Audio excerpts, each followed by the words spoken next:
السلام عليكم ورحمة الله وبركاته. الحمد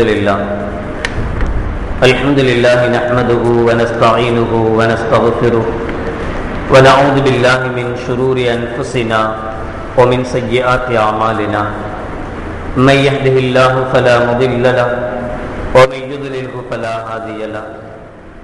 ونشهد أن لا إله إلا الله وحده لا شريك له ونشهد أن محمدا عبده ورسوله.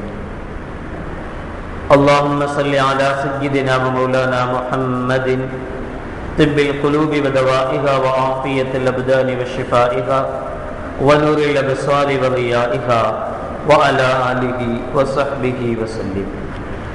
أما بعد، فقد قال الله تعالى في القرآن العظيم والفرقان المجيد: أعوذ بالله من الشيطان الرجيم، بسم الله الرحمن الرحيم. فاعلم أنه لا إله إلا الله. قال النبي صلى الله عليه وسلم: من قال لا إله إلا الله دخل الجنة، أو كما قال عليه الصلاة والسلام. صدق الله العظيم وصدق رسوله النبي الكريم. سبحانك لا علم لنا إلا ما علمتنا إنك أنت العليم الحكيم. رب اشرح لي صدري ويسر لي أمري واحلل عقدة من لساني يفقهوا قولي. புகழ் அனைத்தும் அல்லாஹ் ஒருவனுக்கே உரித்தாகட்டுமாக. ஸலாத் என்னும் கருணையும் சலாம் என்னும் ஈடேற்றமும் ஈருலக சர்தார் பெருமான ரசூலை கரீம் ஸல்லல்லாஹு அலைஹி வஸல்லம் அவர்கள் மீதும் அவர்களுடைய அடிச்சுவடுகளை கடுகளவும் பிசகாது வாழ்ந்து வந்த உத்தம சத்திய சஹாபாக்கள், தாபிஈன்கள், தபா தாபிஈன்கள், நபிமார்கள், வலிமார்கள், ஷஹீதுகள் மற்றும் நம் அனைவர்கள் மீதும் ஏனைய இஸ்லாமியர்கள் மீதும் என்றென்றும் நிலவட்டுமாக. ஆமீன். பேரன்புக்கும் பெருமதிப்பிற்கும் உரிய பெரியோர்களே, அல்லாஹ்வின் நல்லடியார்களே, அல்லாஹ் ஜல்ல ஷானஹு வ தஆலாவின் மாபெரும் கிருபையினால் புனித ரமலான் மாதத்தை அடைந்து 19ஆம் தராவீகை முடித்தமர்ந்திருக்கிறோம். அல்ஹம்துலில்லாஹ். உண்மையில் என்று நேற்று சகிப்புத்தன்மை என்கிற தலைப்பு இருந்தது. பத்ர் சஹாபாக்களுடைய நிகழ்வு நேற்றும் தொடர்ந்ததினால் அந்த தலைப்பு விடுபட்டு போனது. இன்று சகிப்புத்தன்மை என்கிற தலைப்பு பேசப்பட்டிருக்க வேண்டும். ஆனால் பேசுவதை விட செயல்முறையாக அதை காட்டினா என்ன அப்படின்னு நினைச்சதனுடைய விளைவு, இதை விட்டுட்டா நீங்க ரொம்ப சகிப்புத்தன்மையோடு பொறுத்துக்குவீங்க அப்படிங்கிறதுனால அதை விட்டுட்டு இன்னைக்கு யதார்த்தத்தில் உள்ள தலைப்பான இறை நம்பிக்கை என்கிற தலைப்புக்குள் வருவோம்.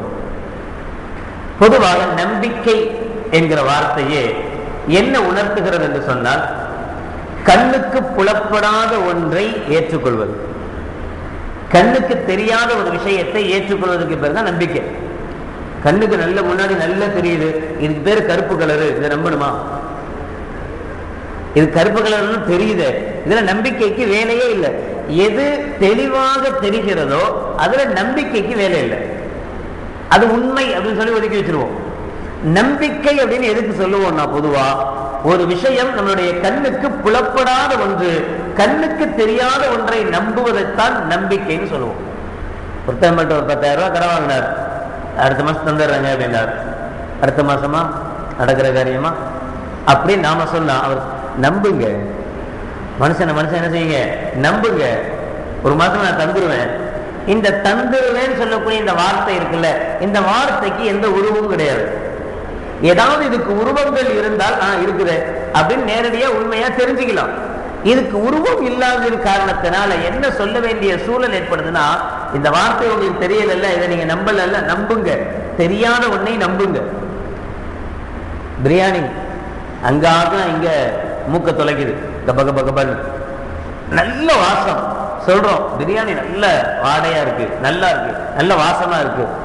இல்ல நம்ப முடியாது. எங்க அந்த வாசனையை நான் பார்த்தா தான் நம்புவேன் அப்படின்னு ஒருத்தர் சொன்னா, சட்டிக்குள்ளேயே தூக்கி அவனை கவுத்துனா கூட அவன் நம்ப மாட்டான். ஏன்னா பார்க்க முடியாது, அவனால வாடையை பார்க்க முடியுமா? பார்க்க முடியாது. அது இல்லாத ஒண்ணு நம்பணும். இது வாசமா இருக்கு அப்படின்னு நம்பணும், நம்பிக்கை. ரோஜா மலர் வாசமா இருக்கு, நம்பிக்கை. வீரம், ஒரு மனிதன் இவர் ரொம்ப பெரிய பலசாலி அப்படின்னு சொன்னோம், என்ன நம்பணும். பலத்தை என்ன காட்டவா முடியும்? எடுத்து வச்சு வீரத்தை காட்டவா முடியும்? பெரிய கல்விமான், கல்வியை வெளியெடுத்து காட்டவா முடியும்? இவைகள் எல்லாமே கண்ணுக்கு புலப்படாத ஒன்று, ஆனால் நம்ப வேண்டும். உயிர். நம்ரூது மன்னனிடத்திலே இப்ராஹிம் அலைஹிஸ்ஸலாத்து வஸ்ஸலாம் அவர்கள் இந்த ஏகத்துவத்தை சொன்ன போது, இறைவன் ஒருவன் தான், கடவுள் என்பவர் ஒருவர் தான், அல்லாஹ் ஒருவன் தான், அவனை தவிர வேறு கடவுள் இல்லை அப்படின்னு சொன்னப்போ அவன் ஏத்துக்க மாட்டேன். அப்ப அவன் கேட்டான், உங்க கடவுள் என்ன பண்ணுவாரு, என்ன செய்ய முடியும் உங்க கடவுளால்? அப்ப இவங்க பதில் சொல்றார், அலம் தர இலல்லதி ஹாஜ இப்ராஹிம் ஃபீ ரப்பிஹி அன் ஆத்தாஹுல்லாஹுல் முல்க. ஒரு அரசாட்சி கொடுக்கப்பட்ட ஒருவனிடத்தில் இப்ராஹிம் அலைஹிஸ்ஸலாம் அவர்கள் வாக்குவாதம் செய்த போது, இல் கால இப்ராஹிம் ரப்பி அல்லதி யுஹ்யி வ யுமீத். சூரத்துல் பக்ரா 2வது அத்தியாயத்தில் 258வது வசனமாக அல்லாஹ் இதை சொல்லி காட்டுவார். இப்ராஹிம் அலைஹிஸ்ஸலாம் நம்ரூது மன்னன்ட்ட சொல்றாங்க, என்னுடைய கடவுள், என்னுடைய அல்லாஹ் என்ன செய்வான்னா, உயிர் கொடுப்பதும் அவன்தான், உயிரை எடுப்பதும் அவன்தான். உயிரை கொடுக்கிறதும் கடவுள் தான் செய்வார், அல்லாஹ் தான் செய்வான். உயிரை எடுக்கிறதும் அல்லாஹ் தான் செய்வான். ஹயாத்தை கொடுப்பதும் மௌத்தை கொடுப்பதும் அல்லாஹ்னு சொன்னான். உடனே அவன் என்ன செஞ்சானா, சிறையில இருந்து 2 பேரை கூப்பிட்டானான். சிறையில இருந்து 2 பேரை கூட்டு வந்தான ஒருத்தருடைய கழுத்தை வெட்டிட்டான், இன்னொருத்தர் நீ பொழைச்சு போ அப்படின்னு சொல்லி விட்டுட்டான். விட்டுட்டு இப்ராஹிம் நபியை பார்த்துட்டு சொன்னானா, கால அன உஹ்யி வ உமீத். என்ன அவன் கடவுள் மட்டும்தான் இந்த வேலையை செய்வாரா? நானும் தான் இந்த வேலையை செய்வேன். பாரு, ஒருத்தனை உயிரை கொடுத்துருக்கேன், ஒருத்தனை மன்னிச்சு விட்டுட்டேன், போன்னு உயிரை கொடுத்துருக்கேன். இல்லைன்னா என்ன செய்ய முடியும்? இப்ப நான் நினைச்சா அவன் தலையும் சேர்த்து வெட்ட முடியும், அவனுடைய உயிரை என்னால் எடுக்க முடியும். ஆனா நான் என்ன செய்யல, எடுக்கல. அவனுக்கு உயிர் கொடுத்திருக்கிற, இவனுக்கு உயிரை எடுத்திருக்கிற, இருந்த உயிரை எடுத்திருக்கிற. என்ன இது உன் கடவுள் மட்டும்தான் செய்யணுமா? நானும் தான் செய்வேன் அப்படின்னு அந்த பைத்தியக்காரன் சொன்னான். இவங்க சொன்ன விஷயமே என்ன, எதுக்காக இந்த வார்த்தையை சொன்னாங்க அப்படின்னா, என்னுடைய இறைவன் உயிரை கொடுக்கிறான் அப்படின்னா, உயிர் ரூஹ் என்பதை கொடுப்பவன் அல்லாஹ், அந்த ரூஹை எடுப்பவனும் அல்லாஹ்.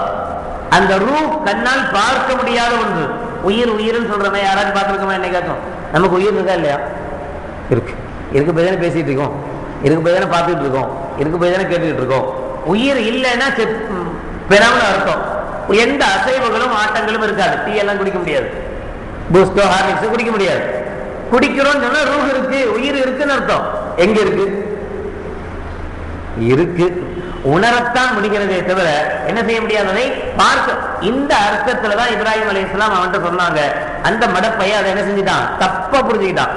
உடனே அவங்க இவனுக்கு இப்படி சொன்னா சரி வராது என்று வேறொரு விஷயத்தை சொன்னாங்க.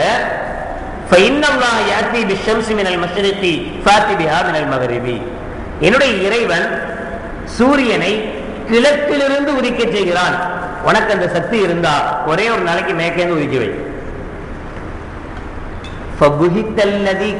அல்லாஹ் சொல்வார், அந்த நிராகரிப்பாளன் திகைத்து போனான். அவனால் அதுக்கு மேல என்ன செய்ய முடியல, பதில் சொல்ல முடியல. அவன் திகைத்து போனான்னு சொல்லி காட்டுவான். ஆக இந்த நப்சு, உயிர் இருக்கிறதே, இது உணரக்கூடிய ஒன்றுதானே தவிர இது என்ன கிடையாது, பார்க்கக்கூடிய ஒன்று அல்ல. நம்பணும் உயிர் இருக்குன்னு, நம்பிக்கை. அதுபோல இறை நம்பிக்கை, ஈமான் அப்படின்னா இறை நம்பிக்கை. இறை நம்பிக்கைன்னு என்ன அர்த்தம்? அல்லாஹ் இருக்கிறான் என்று நம்ப வேண்டும்.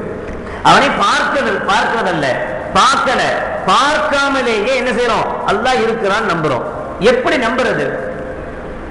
இப்போ உதாரணத்துக்கு ஒருத்தர் ரூஹ் இருக்கு, உயிர் இருக்கு அப்படின்னா எப்படி கண்டுபிடிப்போம்? ஒருத்தர் படுத்த படுக்கையா கிடக்கிறார், ஒரு வருஷம் ஆகி போச்சு, இவருக்கு இன்னும் உயிர் இருக்குன்னு கண்டுபிடிக்கணும். என்ன செய்யணும்? நாடி இடியை பிடிச்சு பார்ப்போம், மூச்சு மேலையும் கீழையும் போது, ரூஹ் இருக்கு. அடையாளம், ஏதாவது அடையாளங்களை வச்சு எதை கண்டுபிடிப்போம்? உள்ளுக்குள்ள ரூஹ் இருக்குன்னு கண்டுபிடிப்போம். ரூஹை நாம பார்க்கல, உயிரை நாம பார்க்கல, ஆனா உயிர் இருப்பதற்குண்டான அடையாளங்களை என்ன செய்யறோம்? நாம பார்க்கிறோம். அல்லாஹ் ஜல்ல ஷானஹு வ தஆலா அதைத்தான் திருமறையில் சொல்கிறார், வஃபில் அர்தி ஆயாத்துல் லில் முக்மினீன் வஃபி அன்ஃபுசிக்கும் அஃபலா துப்சிரூன். 51வது சூராவில் 20 மற்றும் 21வது ஆயத்திலே அல்லாஹ் சொல்லி காட்டுகிறான், பூமியிலேயும் அவனுக்கு அதிக அத்தாட்சிகள் இருக்கிறது, உங்களுக்குள்ளேயும் அத்தாட்சிகள் இருக்கிறது, நீங்கள் சிந்தித்து உணர வேண்டாமா?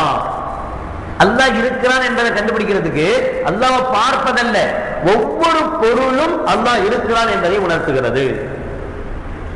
ஒருத்த கடவுள் இல்லைன்னு சொல்ற நாத்திகர் ஒரு நாள் பிரயாணத்தில் வரும்போது ரொம்ப களைப்பா இருந்தது. ஒரு ஆலமரத்தினுடைய கீழே, ஆலமரத்துக்கு கீழே படுத்துட்டான். படுத்துட்டு மேல பாக்குற ஆலமரத்தை, மேல பார்த்தா ஆலமரத்தினுடைய பழங்கள் பார்த்துருக்கு, சின்ன சின்னதா இருக்கும், சிவப்பு கலர்ல சின்ன சின்னதா இருக்கும். இவன் யோசிக்கிறான், இவனுடைய சிந்தனைகள் அங்க போகுது. அட என்னடா இவ்வளோ பெரிய மரம், இவ்வளோ ஸ்ட்ராங்கான மரம், இதுக்கு எவ்வளவு விழுதுகள் இருக்கு, வேறு ஒரு இடத்துல இருந்தாலும் விழுதுகள் பலதா போய் எவ்வளோ பெருசா இந்த மரம் விரிவடையுது, எவ்வளவு ஸ்ட்ராங்கான மரம், இவ்வளோ பெரிய மரத்துக்கு போய் இவ்வளோண்டு காயா, தம் தோண்டு காயா. அதே ஒரு தென்னை மரத்தை பாருங்க, ஒரு தென்னை மரம் இவ்வளவுதான் வளருது, ஆனா அந்த மரத்துல காய்க்கக்கூடிய காய் எவ்வளவு வெயிட்டா இருக்கு, எவ்வளவு பெருசா இருக்கு. அதை கவனிச்சு பார்த்தா ஆலமரத்து காய் பூசணிக்காய் மாதிரி இருக்கணும். இது எவ்வளவு பெரிய மரம், அதுக்கு தகுந்த மாதிரி பெருசா இருக்கணும்னா இல்லையா? உண்மையிலேயே இதை கடவுள் தான் படைச்சாரு அப்படின்னா, இதை அல்லாஹ் தான் படைச்சான் அப்படின்னா, அவன் அறிவுள்ளவனாகவும் இருந்திருந்தா இதை பெருசா படைச்சிருக்கணும். எனவே நாம சொல்றது கரெக்ட், இதெல்லாம் கடவுள்லாம் பண்ணவே இல்லை, கடவுளுக்கு இதுக்கும் சம்மந்தமே கிடையாது. அப்படி இருந்தாதான் அறிவார்த்தனமா படைச்சிருப்பாரு. ஏன்னா இவ்வளவுதான் இருக்கு, இவ்வளவு தந்தோன் இருக்கு அப்படின்னு அவனுடைய சிந்தனைகள் அவஸ்தையிலேயே போய்கிட்டு இருந்தாலும் அப்படியே கண்ணை இறந்து தூங்கிடுறான். திடீர்னு யாரோ ஒரு பெரிய மம்மட்டியை வச்சு தொம்முன்னு போட்ட மாதிரி தலையில பயங்கரமான ஒரு வலி, டக்குன்னு முழிச்சான். முழிச்சு பார்த்தா யாரோ ஓங்கி சம்மட்டியை வச்சு அடிச்ச மாதிரி தெரிஞ்சது. ஆனா அப்படி யாருமே இல்லை. என்னடா இது இவ்வளவு வலி வலிக்குது, இவ்வளவு ஸ்பீடா விழுந்துருச்சு, மண்டையே திறக்கிற மாதிரி உண்டான ஒரு நிலைமை.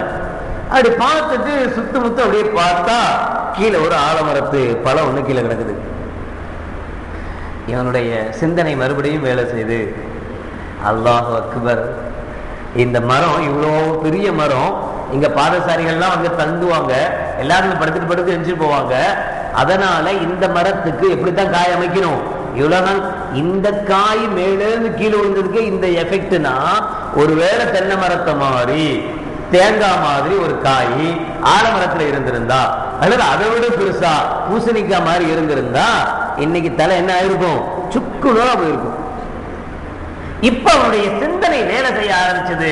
இல்ல இல்ல, நாம நினைச்சது தப்பு, கடவுள் ஒருத்தர் இருக்கிறாரு, இறைவன் ஒருத்தர் இருக்கிறான், அல்லாஹ் ஒருத்தர் இருக்கிறான். அவன் இருக்க போய்தான் இவ்வளவு அறிவார்த்தனமா அழகா செஞ்சிருக்கிறான்.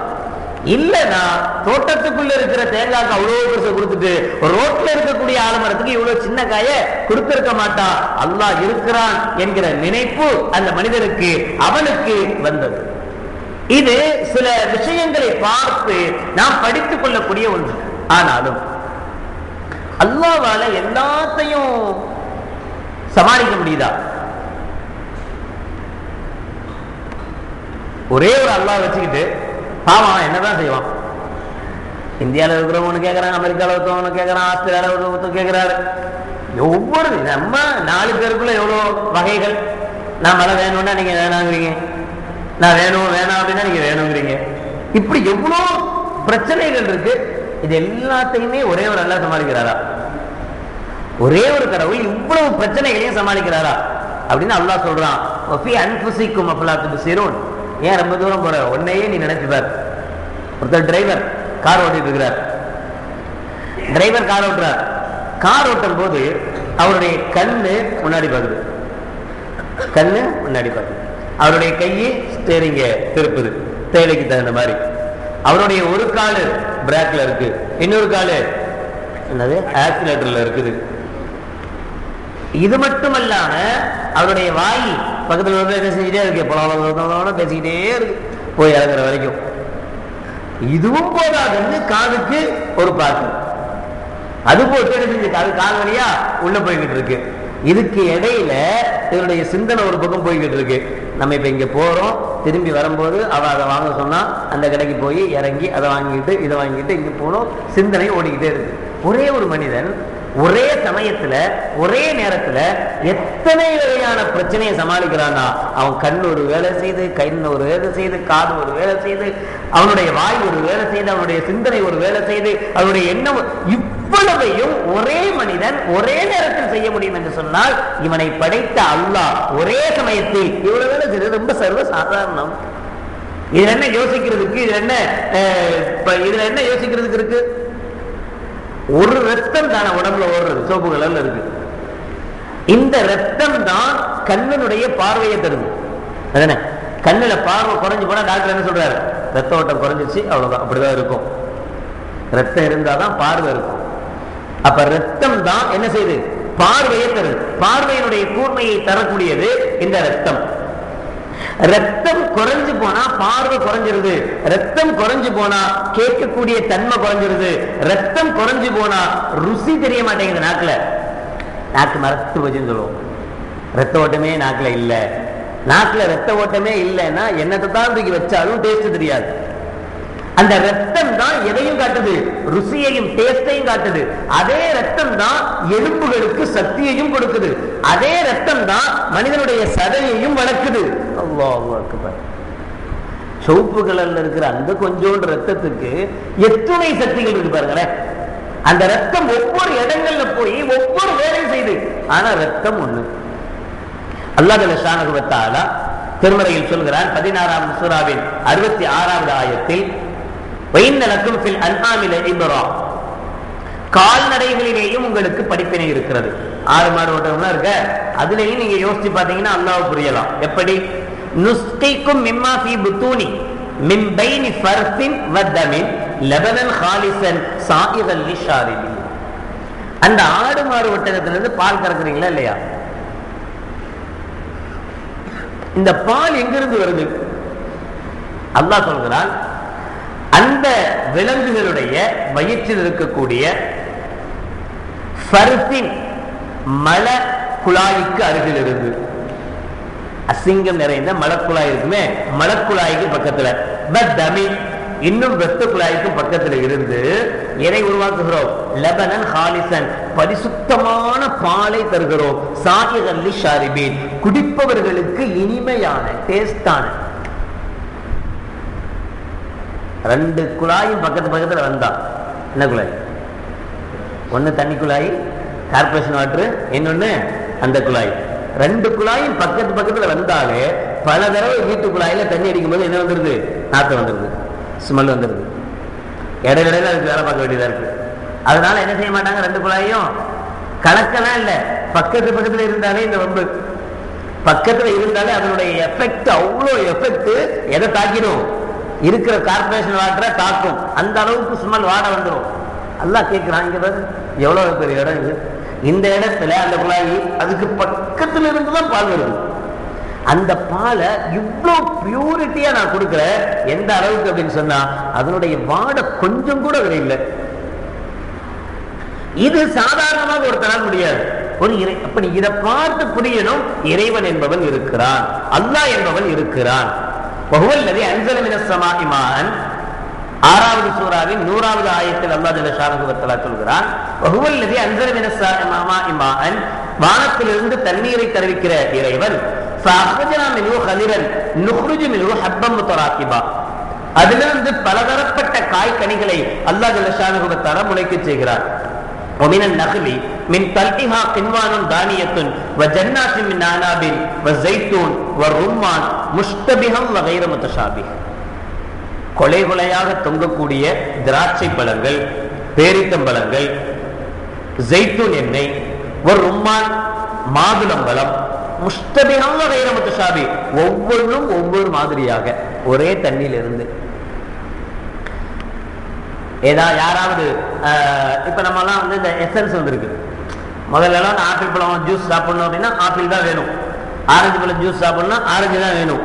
அது இது மாதிரி ஒரு பழம் இருந்தாதான் அதுல ஜூஸ் எடுக்க முடியும். நான் இப்ப அப்படி கிடையாது. ஆப்பிள் பழ ஜூஸ் ஆப்பிள் பழம் இல்லாமலேயே சாப்பிடலாம். எசன்ஸ் கலந்தா என்ன வந்துருது? ஆப்பிள் பழத்தினுடைய டேஸ்ட் வந்துருது. பாதாம் இல்லாமலேயே பாதாம் மில்க் சாப்பிடலாம், அதனுடைய எசன்ஸ். அது மாதிரி யாராவது பேரிச்சம் மரத்துக்கு தண்ணி பாய்ச்சும் போது பேரிச்சம்பழ எசன்ஸ் கலந்து பேரிச்சம்பழத்துக்கு அனுப்புறது, அப்பதான் பேரிச்சம்பழத்தினுடைய டேஸ்ட் வரும். அது மாதிரி திராட்சை பழத்துக்கு போகும்போது திராட்சை பழ எசன்ஸ் கலந்து தண்ணி அனுப்புறது. அது மாதுளம்பழத்துக்கு மாதுளம்பழத்தினுடைய எசன்ஸ் எதுவுமே கலக்காம வெறும் தண்ணி போய் அதே தண்ணி இங்க எப்படி பேரிச்சம்பழத்துடைய டேஸ்ட் கொடுக்குது, இங்க எப்படி ஆப்பிளுடைய டேஸ்ட் கொடுக்குது, இங்க எப்படி ஆரஞ்சுடைய டேஸ்ட் கொடுக்குது. இதை நீங்க யோசித்து பார்க்க வேண்டாமான்னு அல்லாஹ் கேட்கிறான். உன்துரு இலா ஸமரிஹி இதா அஸ்மர வ யன்இஹி இன்ன ஃபீ ஸாலிகும் லஆயாத்தின் லிகௌமி யுமினூன். அல்லாஹ்வை நம்புகிறவர்களுக்கு நம்பிக்கை. அல்லாஹ்வை நம்பு அப்படின்னா இருக்கிறான்னு ஏத்துக்கிறவங்க, பார்த்தவங்க அல்ல, பார்க்கல, ஆனா இருக்கிறான் அப்படின்னு யார் ஏத்துக்கிறாங்களோ அவங்களுக்கு இதில் பல அத்தாட்சிகள் இருக்கிறது என்று அல்லாஹ் ஜல்ல ஷானஹு வ தஆலா சொல்லி காட்டுவார். குல் ஹுவல்லாஹு அஹத், அதான் அல்லாஹ் சொல்றான். அந்த அல்லாஹ் என்பது நபியை நீங்கள் சொல்லுங்கள், அவன் ஒருவன் தான். 2 பேர் 3 பேர்லாம் இருந்தா என்ன செய்ய முடியாது, சமாளிக்க முடியாது. வீட்டிலேயே ஒரு நிர்வாகமா இருந்தாதான் வண்டி கிளியரா போகும். கணவர் அவர் தான் நிர்வாகம் பண்ணணும். அவர் என்ன சொல்றாரோ மனைவி ஏத்துக்கணும். ஆனா மனைவி சொல்ற ஆலோசனையை இவரை கேட்கலாம். முடிவெடுக்கிறது யாரா தான் இருக்கணும். இவர் முடிவெடுக்கிறார், வண்டி கரெக்டா போய்கிட்டு இருக்கும். 2 மாட்டு வண்டி போட்டாலே என்ன பிரச்சனை அப்படின்னா, சில டைம் திடீர்னு ஒரு மாடு படுத்துக்குச்சுன்னா வண்டி போகாது, வண்டி இழுக்க முடியாது. ஒத்த மாட்டு வண்டியா இருந்தா என்ன செய்யணும், அது பாட்டுல போய்கிட்டே இருக்கு, யாரையும் அனுசரிக்க வேண்டிய அவசியமே இல்லை. எந்த மாடு செத்து போனாலும் இந்த மாடு கவலை இல்லை, இது பாட்டுல போய்கிட்டே இருக்கு. 2 மாட்டு வண்டியா இருந்தா பிரச்சனை, ஒவ்வொரு விஷயத்திலையும் பிரச்சனை. அப்ப இறைவன் 2 பேர் இருந்தா கேட்கவே வேணாம். குல் ஹுவல்லாஹு அஹத், நபியை நீங்கள் சொல்லுங்கள், அந்த அல்லாஹ் ஒருவன் தான், அல்லாஹு ஸமத், அவன் தனித்தவன் என்று தன்னுடைய நிலைகளை அல்லாஹ் ஜல்ல ஷானஹு வ தஆலா சொல்லுவான். இதற்கு யார் இணை வைக்கிறார்களோ, அல்லாஹ் 2 பேரு 3 பேரு 4 பேரு என்று அல்லாஹ்வோடு யார் கூட்டு சேர்க்கிறார்களோ அது எவ்வளவு மோசம் என்பதையும் சொல்வான் அல்லாஹ். லா துஷ்ரிகு பில்லாஹ் இன்ன ஷிர்க லஸுல்முன் அதீம். அல்லாஹ்வோடு யாரையும் நீங்கள் கூட்டாக்காதீர்கள், அப்படி நீங்கள் கூட்டாக்குவது மிகப்பெரிய அநீதம். அதுபோல ஒரு அநீதம் வேற எதுவுமே கிடையாது. பொதுவாகவே நாம் குர்ஆனில் பார்க்கிற ஒவ்வொன்றும் எது கடுமையான விஷயமோ அதை பற்றி அல்லாஹ் சொல்லும் போது இதை செய்யாதீர்கள் என்று சொல்வதை விட அது பக்கம் கூட போகாதீங்கள் என்று சொல்லுவான். விபச்சாரத்தை பற்றி சொல்கிற அல்லாஹ் 17வது சூராவுடைய 32வது ஆயத்தில் சொல்வார், வலா தக்ரபுஸ் ஸினா இன்னஹு கான ஃபாஹிஷா. விபச்சாரம் செய்யாதீர்கள் அல்லாஹ் சொல்லல, விபச்சாரத்தின் பக்கம் கூட போகாதீர்கள். எதுவெல்லாம் விபச்சாரத்திற்கு தூண்டுகோலாக இருக்குமோ அதையும் தவிர்க்கணும் என்பது பொருள். விபச்சாரம் மட்டுமல்ல, விபச்சாரத்தின் பக்கம் கூட நெருங்காதீர்கள். அதுபோல சொல்வான் அல்லாஹ் ஜல்ல ஷானஹு வ தஆலா தன்னுடைய கடமைகளை, தன்னுடைய விஷயங்களை சொல்வான், தன்னுடைய ஏவல்களை சொல்லுவான். ஏவல்களை எல்லாம் இப்படித்தான் நீங்க நடக்கணும் என்று சொல்லிவிட்டு, தில்க ஹுதூதுல்லாஹ், இதுவெல்லாம் அல்லாஹ்வுடைய கட்டளைகள், ஃபலா தக்ரபூஹா, அதை காலி பண்ணணும்னு நினைச்சிட்டு பக்கத்துல கூட போகாதீங்க. அல்லாஹ்வுடைய கட்டளைகளை உடைக்கணும் அப்படின்னு நினைச்சிட்டு என்ன செய்யாதீங்க, உடைக்காதீங்கன்னு சொல்லல. அல்லாஹ்வுடைய கட்டளைகளை நீங்க நிராகரிச்சிடாதீங்கன்னு சொல்லல. நிராகரிக்கணும்னு நினைச்சிட்டு பக்கத்துல கூட வராதீங்க, முட்டி உடைச்சிடுவேன் அப்படிங்கிற மாதிரி பலா தக்கர போகா, பக்கத்தில் கூட வரக்கூடாது என்று அல்லாஹ் ஜல்ல ஷானஹு வ தஆலா சொல்வார். அதே போல சூரிய வணங்கிகள், சூரியனை வணங்கக்கூடியவர்கள் சூரியனுடைய உதயத்தை பார்க்கிறார்கள், பார்த்துட்டு சூரியனை வணங்குறாங்க. அது உச்சிக்கு வந்தவன சூரியனை வணங்குறாங்க, அது மறையும் போது சூரியனை வணங்குறாங்க. இந்த நிகழ்வை பார்த்த அல்லாஹ் இப்படி சொல்கிறார், எனவே அந்த நேரத்துல தொழுவக்கூடாது. நீங்க அவன் பக்கத்துல கூட அந்த வாடை கூட அவங்க மேல அடிக்கக்கூடாது. ஒருத்தன் ஒரு தப்பை செய்யறான் அப்படின்னா அந்த தப்புடைய வாடை கூட என்ன செய்யக்கூடாது, அவங்க மேல படக்கூடாது. அவன் போடுவான், லோ ஹீல்ஸ் போடுவான், அந்த இது பேண்டை கீழே இறக்கி போடுவான், ஜட்டி திடீர் போடுவான், அவன் போடுவான். அவன் போடுறான்றதுனால முஃமினான நீ போடக்கூடாது. ஏன் போடக்கூடாதுன்னா, நீ போட்டா தொழுகக்கூடாது. தொழுகையில எல்லா இடமும் தெரியுது வெளியெல்லாம், அதனால தொழுகை அவருக்கு மறைக்க வேண்டிய பதி மறைக்காம போகுது. அதனால என்ன செய்யறது இல்ல, தொழுகை கூடாம போயிடுது. அதனால அவன் செய்யறதெல்லாம் நீ செய்யக்கூடாது. நீ செய்யக்கூடாது என்று மட்டுமல்ல, பக்கத்துல கூட நீ போகக்கூடாது. அவன் வணங்குறான், நீ வணங்கல, ஆனாலும் நீ இப்ப அல்லாஹ்வுக்கு தான் சஜ்தா செய்யற. ஆனா எவனாச்சும் பாக்குறவன் என்ன நினைப்பா, ஏய் பரவாயில்லையே அவங்க கடவுளை வணங்க, அது மாதிரி பாரு அந்த சூரியன் உதிக்கும் போது கரெக்டா வணங்குறான் பாரு, சஜ்தா செய்யறான் பாரு அப்படின்னு எவனாவது சொல்லிடுவோன்னு இருந்தா அதையும் நீ செய்யாத. பனைமரத்துக்கு கீழே நின்று பையனியை குடிச்சாலும் கல்லு குடிச்சான்னு நினைச்சிருவாங்களாம். அதனால என்ன செய்யக்கூடாதான், அங்க நின்று பையனை குடிக்காது. பையனை குடிக்கும்போது வீட்டுல வந்து பையனை குடி. பதநீர் குடிப்பது என்னவோ சரிதான், குடிக்கலாம், தப்பில்லைதான். ஆனா எங்க நின்று குடிக்காத, பனைமரத்துக்கு கீழே நின்று. ஏன் அப்படின்னு சொன்னா, பனைமரத்துக்கு கீழே நின்று அதிகபட்சமா என்னத்தான் குடிப்பாங்க, டாஸ்மாக் கடைக்கு முன்னாடி நின்றுட்டு டீ வாங்கி நான் குடிச்சுக்கிட்டு இருந்தா நீங்க என்ன நினைப்பீங்க, அஜித் இவ்வளவு மோசமா போயிட்டாரு, இவ்வளவு தைரியம் வந்துருச்சு இவருக்கு, டாஸ்மாக் முன்னாடி நின்று அடிக்கிறார் பாரு சொல்லுங்கன்னா, நான் டீ தான் குடிக்கிறேன், பால் தான் குடிக்கிறேன், பூஸ்ட் தான் குடிக்கிறேன், ஹார்லிக்ஸ் தான் குடிக்கிறேன். ஆனா யாராச்சும் நம்ம சொன்னா டாஸ்மார்க் முன்னாடி நான் பூஸ்ட் குடிச்சேன்னு சொன்னா, ஆமா தெரியுமே நீங்க என்ன பூஸ்ட் குடிச்சீங்கன்னு அப்படிமா. அப்ப பக்கத்துல கூட போகாது. எது முடியுமோ அது என்ன செய்யாத, செய்யாதன்னு மட்டும் சொல்றதில்லை இஸ்லாம், அதன் பக்கத்துல கூட நீ என்ன செய்யக்கூடாது, போகக்கூடாது. எந்த அளவுக்கு? சிலையை வணங்கக்கூடியவர்கள் எவ்வளவு பேர் இருக்கிறார்? உருவப்படங்கள் வச்சு அதுக்கு மாலை போட்டு அதுக்கு பொட்டு வச்சு அதை வணங்கக்கூடியவர்கள் எவ்வளவு பேர் இருக்கிறார்? அப்படி இருக்கும் போது இஸ்லாம் நீ சிலையை வணங்காதே என்று சொல்வதை விடுத்துட்டு, நீ போட்டோவை வச்சுக்கிட்டு பொட்டு போடாத, நீ மாலை போடாத என்று சொல்றதை விட்டுட்டு இந்த அளவுக்கு சொல்லுது, யாருடைய வீட்டில் சிலைகளோ அல்லது உருவப்படங்களோ இருக்குமோ அந்த வீட்டுக்கு ரஹ்மத்துடைய மலக்குமார்கள் வரமாட்டார்கள். நிகழ்மன் நாயகம் ஸல்லல்லாஹு அலைஹி வஸல்லம் சொன்னாங்க. நம்ம போட்டோ மாட்டிட்டு பொட்டெல்லாம் வைக்கல, நம்ம போட்டோ மாட்டிருக்கோம், நம்ம எந்த பூவும் போடல, அத்தா ஞாபகமா இறந்து போயிட்டாரு அப்படிங்கிறதுனாலதான் மாட்டி வச்சிருக்கிறோம். ஆனாலும் என்ன செய்யாதீங்கன்னு சொல்லுது மார்க்கம். ஏன்? நீ அதை மதிக்கிறன்னு நினைச்சிருவான் வர்றவன் பாக்குறவன்.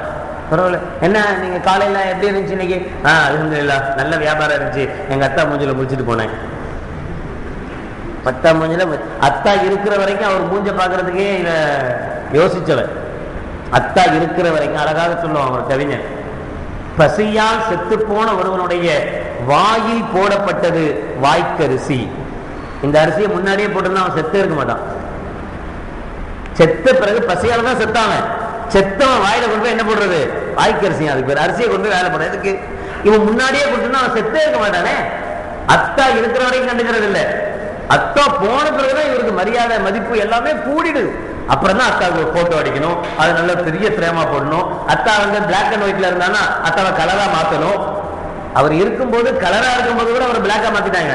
அப்ப அவன் நல்ல மனுஷன் வலுவலேன்னு இருப்பார், அழகா இருப்பார். அங்க முடி முளைச்சு அவருக்கு சேவிங் பண்ண முடியல, ரொம்ப வயசாகி போச்சு. இருந்தாலும் கூட்டு போய் ஒதுக்கி நல்லா அழகா சூப்பராக்கி வைக்கணும். அத்தாவை வைக்காம அவரை குளிக்கிறது தண்ணி ஊத்தாம அவருக்கு படுத்த படுக்கையிலேயே போட்டு அவரை வீணாக்கி வெள்ளையா இருந்தவரை கருப்பாக்கி விட்டுதான். இப்ப அவர் இறந்த பிறகு அவர் போட்டோ கருப்பா இருக்கும், அது இவருக்கு பிடிக்கலையா. உடனே அதை என்ன செய்யறான்? கலரா மாட்டி முன்னாடி மாட்டிக்கிறார். எங்க அத்தா மூஞ்சில முடிச்சுட்டு போனேன், இன்னைக்கு நல்ல வியாபாரம். நீ சொல்றியோ இல்லையோ வர்றவன் நினைப்பான், அதனால மாட்டாத. எந்த அளவுக்கு நீ எதை செய்வேன், நீ செய்ய மாட்ட, நீ முஃமின், நீ நல்லவன் தான், நீ செய்ய மாட்ட. ஆனா எவனாவது உன்னை பார்த்து செய்யறேன்னு நினைச்சிருவான், அப்ப செய்யாத. ஸல்லல்லாஹு அலைஹி வஸல்லம் அவர்கள் தன்னுடைய மனைவியோடு பள்ளி வாயிலுக்கு வெளியில இருந்து பேசிட்டு இருக்கிறாங்க. இருட்டுல ஒரு சஹாபி போறார், அவரை கூப்பிட்டு ரசூலுல்லாஹி ஸல்லல்லாஹு அலைஹி வஸல்லம் சொல்றாங்க, இங்க வாங்க, நான் என் பொண்டாட்டி கூட பேசிட்டு இருக்கேன். அவர் சுப்ஹானல்லாஹ், யார சொல்றத நீங்க போய் இந்த வார்த்தை, நான் என்ன தப்பாக நினைச்சேன்? மனுஷன் நானே பைக்ல ஒரு பொண்ணை பின்னாடி உட்கார வச்சு புர்காலாம் போட்டு கூட்டு போறேன். என் மனைவி தான் வந்தாங்க, பெருநாளைக்கு சாரி எடுக்கணும்னு சொன்னா, சரி வீராசு கூட்டு போவோமா, அங்க கூட்டு போவோம், இங்க கூட்டு போவோமேன்னு பைக்ல உட்கார வச்சு கூட்டு போறேன். ஆனா நீங்க பாக்குறது அஜித் மனைவி மீஞ்சூர்ல இருக்கிறாருதான் சொன்னாரு, இங்க யாரு கூட போறாரு? மனுஷன் தானே. அதுக்காக நான் பைக்கை நிப்பாட்டி ஒவ்வொருத்தையும் என் மனைவி என் மனைவி என் மனைவின்னு சொல்லிட்டு போக முடியும். ஆனாலும் மனிதனுடைய இயல்பு என்ன அப்படின்னு சொன்னா இப்படித்தான் நினைப்பான். ஏன்னா தப்பு தப்பா நினைச்சே பழக்கப்பட்ட மூளை இது. இது யாரையுமே நல்ல கண் கொண்டு பார்க்க தோணவே தோணாது, தப்பாவே பார்க்கும். அதனால இஸ்லாம் சொல்ற விஷயம் என்னன்னா, யாரும் உன்னை பார்த்து தப்பா பேசுற மாதிரி கூட நீ நடக்காத. தப்பா பேசுறது ரெண்டாவது இருக்கட்டும், பேசுற மாதிரி கூட நீ என்ன செய்யக்கூடாது, நடக்கக்கூடாது. பிற மதங்கள் எல்லாம் ஆரவாரத்தை தான் வணக்கமாக சொல்கிறது, அதுதான் பெரிய வணக்கம். ஆனால் இஸ்லாத்தை பொறுத்தவரை அமைதிதான் மிகப்பெரிய வணக்கம். இப்படி ஒவ்வொரு விஷயத்திலேயும் அல்லாஹ் ஜல்ல ஷானஹு வ தஆலா தன்னுடைய நிலையை அல்லாஹ் வெளிப்படுத்தி அல்லாஹ் ஒருவன் இருக்கிறான் என்பதை ஒவ்வொருவரும் புரிந்து கொள்ளும் அளவுக்கு அல்லாஹ் ஜல்ல ஷானஹு வ தஆலா செஞ்சு வச்சு, பாரு இதை பார்த்தாவது நீ புரிஞ்சிக்க என்கிறார். ஆனால் இதையும் மீறுகிற போது ஒரு சில மனிதர்கள் எப்படிப்பட்ட ஒரு நிலைக்கு தள்ளப்பட்டு விடுகிறார்கள் என்றால், இப்ப கிறிஸ்துவ மதத்தை எடுத்துக்கொண்டால், ஈசா அலைஹிஸ்ஸலாம் என்கிற இயேசுவை கடவுளாக மாற்றி வச்சிருக்கிறார். ஏன் இவரை கடவுளை ஆக்குனீங்க? எவ்வளவு பேர் இருக்கிறாங்க. அதுக்கு முன்னாடி இப்ராஹிம் அலைஹிஸ்ஸலாம் இருக்கிறாங்க, ஆதம் நபி இருக்கிறாரு, எவ்வளவு பேர் இருக்கிறாங்க. அவங்க எல்லாம் விட்டு போட்டு ஏன் இவரை மட்டும் நீங்க கடவுளா மாற்றி வச்சிருக்கிறீங்க அப்படின்னு கேட்டா அவங்க சொல்ற வார்த்தை என்னன்னா, இவர் அதிசயமாக பிறந்தவர், இவர் அத்தாவே இல்லாம கடவுளுடைய ரூஹ், அல்லாஹ்வுடைய ரூஹ் ஊதப்பட்டு அப்படி பிறந்தார். எனவே இவர் கடவுள் தான், இவர் தான் கடவுள். அல்லாஹ் ஜல்ல ஷானஹு வ தஆலா குர்ஆன்ல சொல்றான், சூரா ஆல இம்ரான் 3வது சூராவுடைய 59வது ஆயத்துல, இன்ன மஸல ஈசா இன்தல்லாஹி கமஸலி ஆதம், ஈசா அலைஹிஸ்ஸலாம் அவர்கள் யார மாதிரி அப்படின்னா ஆதம் நபிய மாதிரி. ஈசா நபி யார் மாதிரி? ஆதம் நபிய மாதிரி. ஆதம் நபிய மாதிரின்னா என்ன அர்த்தம்? خلقه من تراب ثم قال له كن فيكون. ஆதம் நபி நம்ம எப்படி பிறக்கோம் அப்படின்னா, ஒரு அத்தாவுக்கும் அம்மாவுக்கும் ஆதம் நபி பிறக்கல. ஆதம் நபியை மண்ணால் செஞ்சு வச்சுட்டு உண்டாகு அப்படின்னு சொன்னோம், உண்டாயிட்டார். அதே மாதிரி தான் ஈசா அலைஹிஸ்ஸலாம். ஈசா புதுசா அதிசயம் அப்படியெல்லாம் பிறந்தவர் அல்ல. அவரோட நம்ம என்ன செஞ்சோம்? அவங்க அம்மாவுடைய வயிற்றுல உண்டாகு அப்படின்னு சொன்ன உண்டாயிட்டார். அப்ப ஈசா நபி, அதாவது தந்தை இல்லாமல் பிறந்த ஈசா இயேசு கடவுளாக மாற வேண்டுமானால் அதை விட அதிகம் ஆதம் நபியை கடவுள்னு சொல்லணும். ஏன்னா அவர் 2 பேரும் இல்லாம பிறந்திருக்காரு. இவராச்சும் அம்மா வயிற்றுன்னு பிறந்தார், அத்தா மட்டும்தான் இல்ல. ஆனா ஆதம் நபிக்கு 2 பேருமே இல்ல. அப்ப இவரை விட யார் அதிகமா சொல்லணும்? அவரை அப்படி சொல்லணும். ஆனா ஏத்துக்க முடியுமா? யாராச்சும் எந்த கிறிஸ்தவராவது ஆதம் நபியும் கடவுள்னு சொல்லுவாங்களா? எத்தனையோ அதிசயங்களை செஞ்சு காட்டினாரு ஈசா. எவ்வளவு பேரை வெண்குஷ்டம் பிடிச்சிட்டு போய் வருவாங்க. உடனே என்ன செஞ்சு அவருக்கு வெண்குஷ்டம் எல்லாம் போய் நல்லவரா மாறிடுவாரு. இறந்து போன மையத்து ஒண்ணு கிடக்கும், இவர் வந்து தட்டி விட்டாருன்னா எஞ்சி உட்கார்ந்துக்கும். நடந்தது உண்மைதான். எப்படி நடந்துச்சு? 5வது சூராவுடைய 110வது ஆயத்தில் அல்லாஹ் சொல்றார், வைதா தஹ்லுகு மினத் தீனி கஹைஅத்தி தைரி பிஇذنி. ஒரு களிமண்ணுல ஒரு பறவை மாதிரி, ஒரு கிளி மாதிரி, ஒரு குருவி மாதிரி ஈசா நபி செய்வாங்க. செஞ்சுட்டு எஞ்சி பறந்து போ அப்படின்னா எஞ்சி பறந்து போயிடுமா. ஒரு களிமண்ணுல கஹைஅத்தி தைரி, ஒரு பறவையை போன்ற உருவத்தை செய்து அதை நீங்கள் என்ன செய்வீங்க? போ பீதினி போ அப்படின்னு சொன்னா போயிடும். ஆனா அல்லாஹ் சொல்றான், வெறுமனே ஈசா சொன்ன வார்த்தை அல்லாது, பீதினி என்னுடைய அனுமதியை கொண்டு போ என்று சொன்னீர்கள். அல்லாஹ்வுடைய அனுமதியோட நீ பற அப்படின்றதுனால அது பறந்துச்சு. அல்லாஹ்வுடைய அனுமதி இல்லாமல் இருந்திருந்தால் என்ன செஞ்சிட முடியாது? ஈசா நபியால அந்த களிமண்ணை பறக்க வைக்க முடியாது. வெண்குஷ்டம் பிடித்தவர்கள், குருடர்கள், இவர்களை எல்லாம் நீங்க ரொம்ப சுகமாக ஆக்கிறீர்கள் பிஇذنி என்னுடைய அனுமதியை கொண்டு. வயிறு துஹ்ரிஜுல் மௌத்தா பிஇذنி, இறந்து போனவர்களை எல்லாம் உயிர் கொடுத்து எழுப்பி விட்டீங்க என்னுடைய அனுமதியை கொண்டு. எல்லாமே என்னுடைய அனுமதியினால் தான் நடந்ததே தவிர இதெல்லாம் அவருடைய சொந்த விஷயத்துல என்ன செய்யல, இதெல்லாம் நடக்கல. அதனால எவ்வளவு பெரிய அதிசயங்கள் நடந்தாலும் சரி, அந்த அதிசயம் அல்லாஹ்வின் மூலமாகத்தான் நடக்குது.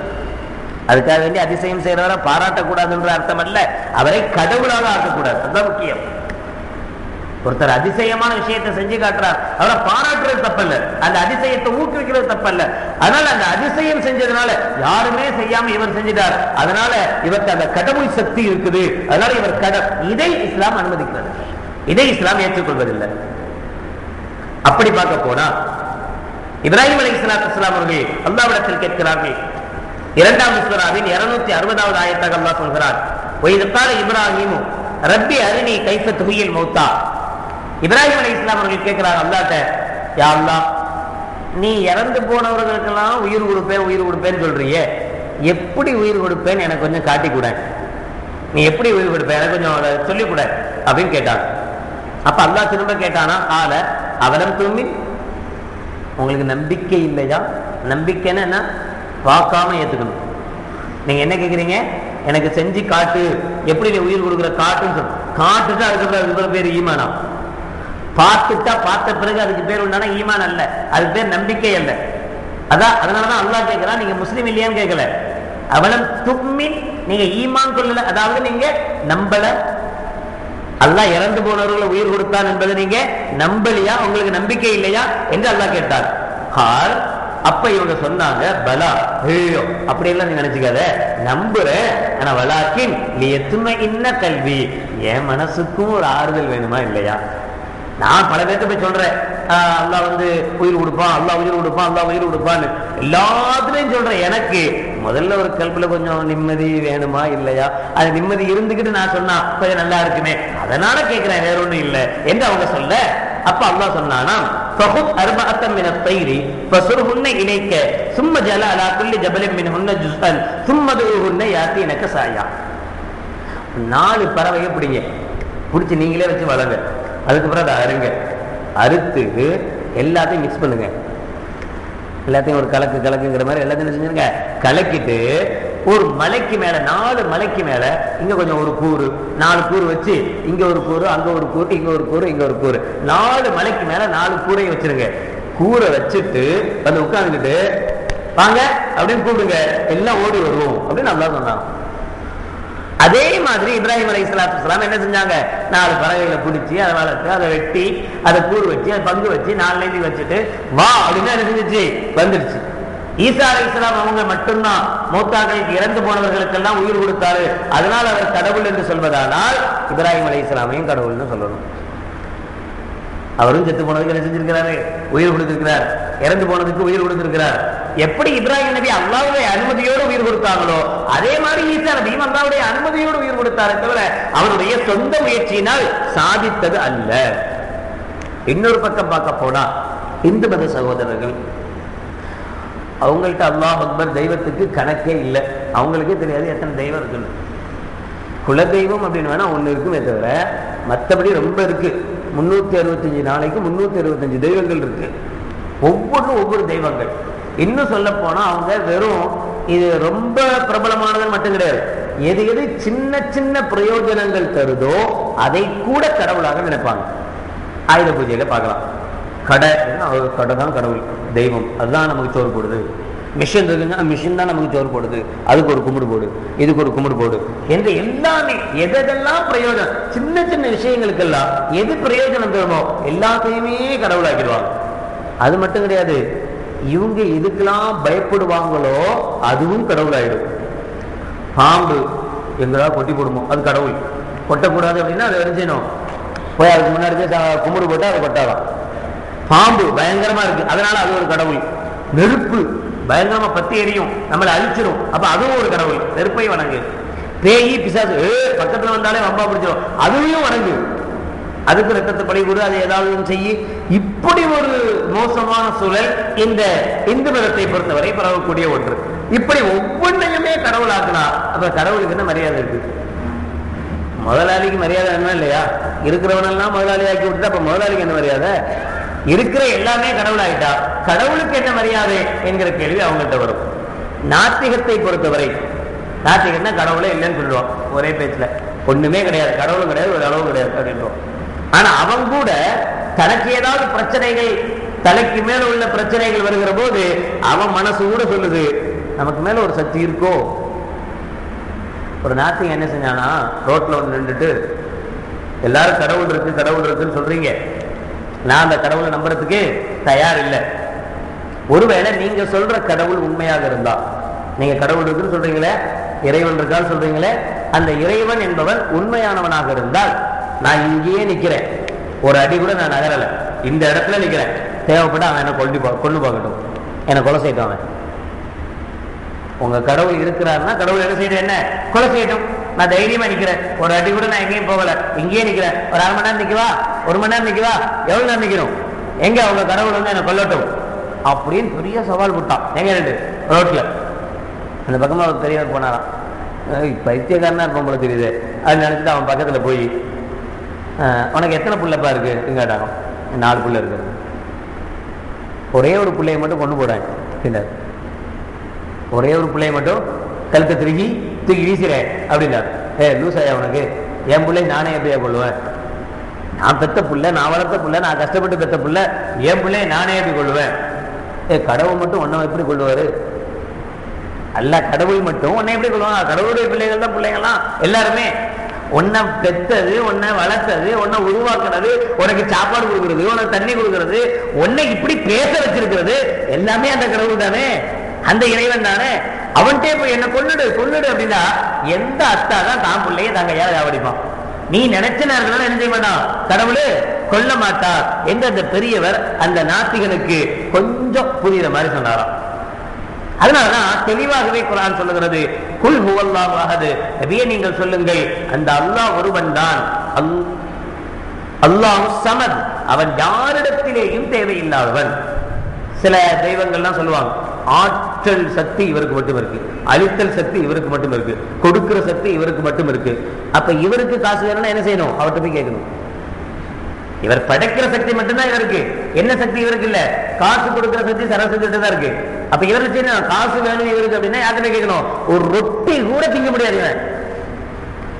இவரு யார் மனுஷனை படைச்சு விடுறாரோ அந்த கடவுள் தான் நினைச்சா அட்லீஸ்ட் ஒரு 2 பிஸ்மி ரொட்டி கூட திங்க முடியாது. திங்கிறதா இருந்தா சரஸ்வதி போட்டு எனக்கு ஒரு 20 ரூபா கொடு, நான் போய் ரொட்டி சாப்பிட கேட்கணும். ஏன்னா ஒவ்வொருத்தையும் பிரிச்சு பிரிச்சு வச்சிருக்கோம். அவர் அப்பதான் செய்வாரு, இதுதான் செய்வாரு, இவர் இதுதான் செய்வாரு. அல்லாஹ் சமது, அல்லாஹ் யாரிடத்திலேயும் தேவையில்லாதவன். அவன் தான் எல்லாத்தையும் கொடுப்பான், அவன் யார்த்தையும் போய் கேட்க மாட்டான். லம் எலிது வலம் யூலத், அவன் யாரையும் பெறவும் இல்லை, யாராலும் பெறப்படவும் இல்லை. வலம் யகுல் லஹு குஃபுவன் அஹத், அவனுக்கு இணையாக யாரும் இல்லை, எதுவும் இல்லை. இதை நம்புவதற்கு பெயர்தான் இறை நம்பிக்கை. அல்லாஹ் கண்ணுக்கு தெரியாதவன், பார்க்க முடியாது. ஆனால் அல்லாஹ் இருக்கிறான் என்பதை உணர முடியும். ஒவ்வொரு உறுப்புகளும், தூணிலும் இருப்பான், துரும்புலையும் இருப்பான் சொல்லுவோமே, இருக்கிறானோ இல்லையோ, ஆனா தூண்லையும் அல்லாஹ்வுடைய குதிரத்தை உணர முடியும், துரும்புலையும் அல்லாஹ்வுடைய சக்தியை உணர முடியும். அல்லாஹ் இருக்கிறான் என்பதை தூணும் உணர்த்தும், துரும்பும் உணர்த்தும். ஒவ்வொரு சின்ன சின்ன பொருட்களும் அல்லாஹ் இருக்கிறான் என்பதை உணர்த்தி கொண்டிருக்கிறது. எனவேதான் சூஃபியாக்கள் ஒவ்வொன்றிலேயும் அல்லாஹ்வை பார்த்தார்கள். அல்லாஹ் பார்த்தாங்கன்னா இது அல்லாஹ்வினால் தான் நடக்குது. அல்லாஹ்வுடைய சக்தி இல்லையானால் இந்த தூண் நிற்காது. அல்லாஹ்வுடைய சக்தி இல்லையானால் எவ்வளவு கரண்ட் கொடுத்தாலும் இந்த ஃபேன் ஓடாது. அல்லாஹ்வுடைய சக்தி இல்லையானால் எவ்வளவு பவர் வந்தாலும் லைட் எரியாது. அல்லாஹ்வுடைய சக்தி வேணும். லா இலாஹ இல்லல்லாஹ், வணக்கத்துக்குரியவன் அவனை என்று வேறு யாரும் இல்லை, அவன் மட்டுமே வணக்கத்துக்கு தகுதியாய்ந்தவன். அனைத்து சக்திகளும் அவனுக்கு மட்டுமே இருக்கிறது, வேறு யாருக்கும் எந்த சக்தியும் இல்லை என்கிற நிலைதான் இறை நம்பிக்கையினுடைய உச்சக்கட்டம். கண்மணி நாயகம் ஸல்லல்லாஹு அலைஹி வஸல்லம் சொன்னார்கள், மன் கால லா இலாஹ இல்லல்லாஹ் தஹலல் ஜன்னah, யார் லா இலாஹ இல்லல்லாஹ் என்று சொல்கிறானோ அவன் சொர்க்கத்துக்கு போவான். என்ன அர்த்தம்? அதை நம்பினால் இறைவன் இருக்கிறான், அல்லாஹ் இருக்கிறான் என்கிற நம்பிக்கை, ஈமான் ஒருவரிடத்தில் வந்தால் அவன் சொர்க்கம் புகுவான். அல்லாஹ் ஜல்ல ஷானஹு வ தஆலா நாம் சொன்ன கலிமாவின்படி இவ்வுலகத்தில் வாழ்ந்து அதே கலிமாவோடு மரணமாகக்கூடிய வாக்கியத்தை நம் அனைவர்களுக்கும் அல்லாஹ் நசீபாக்குவானாக. வாஹிரு தஅவானா அல்ஹம்துலில்லாஹி ரப்பில் ஆலமீன். பிஸ்மில்லாஹிர் ரஹ்மானிர் ரஹீம். அல்ஹம்துலில்லாஹி ரப்பில் ஆலமீன். اللهم صل على سيدنا مولانا محمد وعلى آل سيدنا مولانا محمد وبارك وسلم عليه. ربنا ظلمنا أنفسنا وإن لم تغفر لنا وترحمنا لنكونن من الخاسرين. ربنا اغفر لنا ذنوبنا وإسرافنا في أمرنا وثبت أقدامنا وانصرنا على القوم الكافرين. اللهم تقبل منا صلاتنا وصيامنا وقيامنا وركوعنا وسجودنا وتخشعنا وتضرعنا وتمم تقصير أعمالنا وتجاوز عنا سيئاتنا وتوفنا مع الأبرار. ربنا هب لنا من أزواجنا وذرياتنا قرة أعين واجعلنا للمتقين إماما. ربنا آتنا في الدنيا حسنة وفي الآخرة حسنة وقنا عذاب النار. اللهم اجعل آخر كلامنا لا إله إلا الله. وصلى الله تعالى وسلم على خير خلقه سيدنا محمد وعلى آله وأصحابه أجمعين. سبحان ربك رب العزة عما يصفون وسلام على المرسلين والحمد لله رب العالمين. سبحان الله وبحمده سبحانك اللهم وبحمدك أشهد أن لا إله إلا أنت أستغفرك وأتوب إليك. سبحان ربك رب العزة عما يصفون وسلام على المرسلين والحمد لله رب العالمين. صلى الله على محمد صلى الله عليه وسلم. صلى الله على محمد صلى الله عليه وسلم. صلى الله على محمد يا رب صل عليه وسلم. السلام عليكم ورحمة الله.